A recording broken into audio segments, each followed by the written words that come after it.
Pemirsa, tokoh adat menyebut bahwa unjuk rasa dan juga kerusuhan bukan adat istiadat Papua. Lalu siapa yang bermain di belakangnya? Kapolri mengungkap sejumlah kelompok separatis serta nama Beni Wenda sebagai provokator kerusuhan.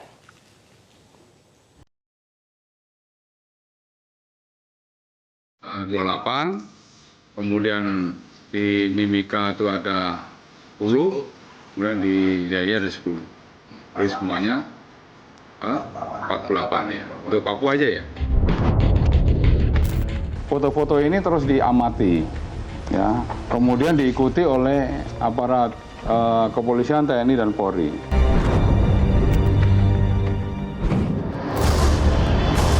Jumlah URL yang digunakan untuk menyebar hoax sampai kemarin saya diupdate jumlahnya sudah lebih dari 500.000. Tujuannya adalah itu, nggak ada lagi yang lain. Siapa yang main? Beni Wenda. Titik.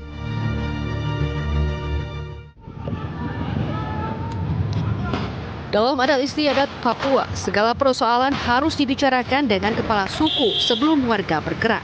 Sedangkan unjuk rasa dan kerusuhan tidak dikenal masyarakat Papua.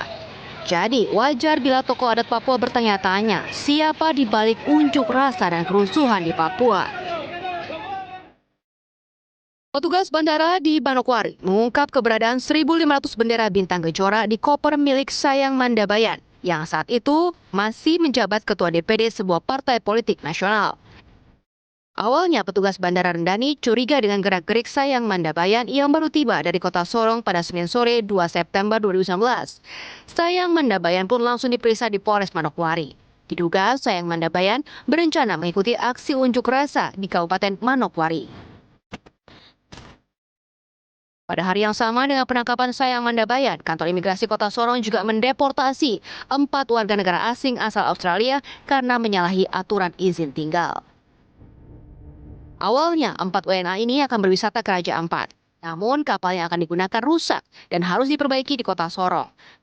Aparat intelijen menemukan atau mendapat informasi yang bersangkutan mengikuti kegiatan aksi demo pada tanggal 27 Agustus kemarin di Sorong. Ini contohnya ini.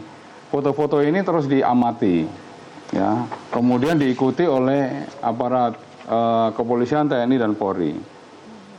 Setelah melaksanakan kegiatan demo, baru ketiga orang dijemput.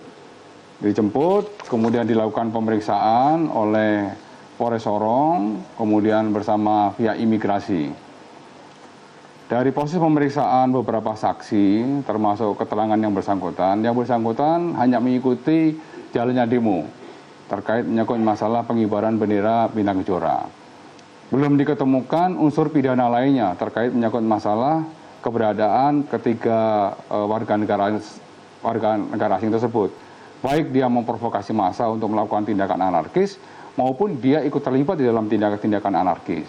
Menkominfo mengungkapkan, sejak 18 Agustus hingga 1 September 2019, sudah 500.000 kanal penyebar hoax di Papua dan Papua Barat yang berhasil terpantau.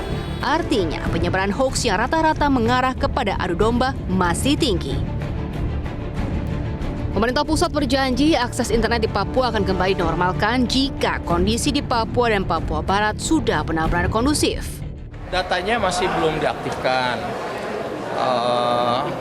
Kalau jumlah URL yang digunakan untuk menyebar hoax sampai kemarin saya diupdate jumlahnya sudah lebih dari 500.000. Artinya penyebaran hoaxnya itu masih tinggi. Namun demikian Pak Wiranto kan Menko Polhukam kemarin sudah membuat pernyataan bahwa kalau memang sudah kondusif akan diaktifkan kembali. Pemerintah juga menuding Ketua Persatuan Gerakan Pembebasan untuk Papua Barat Beni Wenda sebagai pemicu kerusuhan di Papua dan Papua Barat. Beni Wenda main, ya. Mereka ini mau ngejar dalam rangka apa? Mengejar dalam rangka tanggal 9. Itu ada rapat di Komisi HAM Jenewa. Jadi mereka sengaja bikin rusuh segala macam ini biar di sana nanti ada suaranya Papua rusuh. Tanggal 9. Setelah itu tanggal 23, 24 ada sidang Majelis Umum PBB September. Di situ nanti semua negara bisa menyampaikan pandangan-pandangannya, tapi tidak ada agenda mengenai Papua. Tapi nanti sengaja bola dilempar, ada beberapa unsur eksternal, ya. Ada 1-2 negara yang sudah didekati untuk supaya nanti ngangkat isu itu, supaya nendang, bikin rusuh di sini. Tapi kasihan mengorbankan masyarakat. Nanti Tuhan yang membalasnya. Ya, ingat itu pembakaran, adanya korban, adanya yang meninggal, ya, akan dipertanggungjawabkan nanti di hadapan Tuhan yang Maha Kuasa. Itu. Tujuannya adalah itu. Nggak ada lagi yang lain. Siapa yang main? Benny Wenda. Titik. Menko Polhukam Wiranto Senin lalu menyatakan benar bahwa Benny Wenda bagian dari konspirasi. Saya kira benar ya bahwa Benny Wenda memang bagian dari konspirasi untuk masalah ini. Tetapi kita harus lawan dengan kebenaran. Kita lawan dengan fakta-fakta. Polisi telah menetapkan tersangka pelaku kerusuhan di Papua dan Papua Barat bertambah menjadi 68 orang. Polda Papua Barat menetapkan 24 tersangka dalam kerusuhan di Sorong, Manokwari, dan Fakfak. Sementara 14 tersangka baru lainnya berasal dari Jayapura dan Timika. Itu tambahannya. Jadi untuk total kalau untuk Papua berarti ada berapa itu? Tadi 28, kemudian di Mimika itu ada 10, kemudian di Jaya ada 10.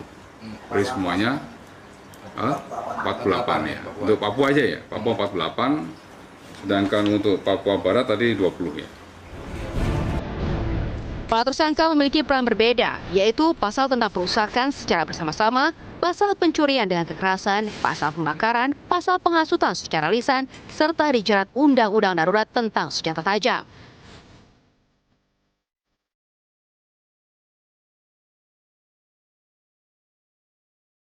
Jangan beranjak terlebih dahulu pemirsa, karena setelah jeda kami akan kembali dengan informasi mengenai pemerintahan Presiden Joko Widodo memberi perhatian serius terhadap perbaikan kesejahteraan warga di Papua. Informasi selengkapnya sesaat lagi hanya di Metro Highlight.